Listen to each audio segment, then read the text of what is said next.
are Russian or Chinese, but your piece points out Russia and China have literally lost aircraft chasing these things. So they're not Russian or Chinese. So we have a declassified British government document, which is a research document into UFOs, that points out a couple of times, actually, that about 4 Soviet pilots, perhaps Russian pilots since, were lost trying to engage these aircraft.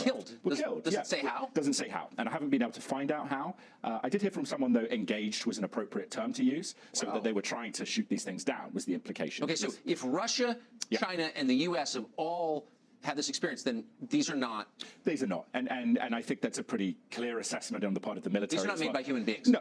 Well, yeah, I think that's a fair assessment based on the capabilities, especially with some of the aircraft that the Navy have seen in recent years are manifesting, right? That you have things that are going hundreds of knots under the water, anti-gravity, instantaneous hypersonic acceleration, that you have basically capability performance without jet propulsion. Right. This stuff is not stuff that China or Russia have anywhere near the capability or that physics can explain. Exactly. So why is the Pentagon lying about this? Why have they lied about it for so long?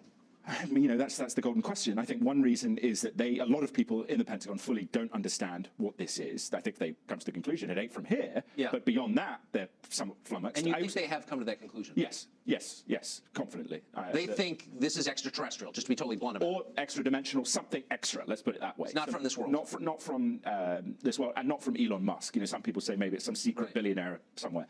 It's too advanced.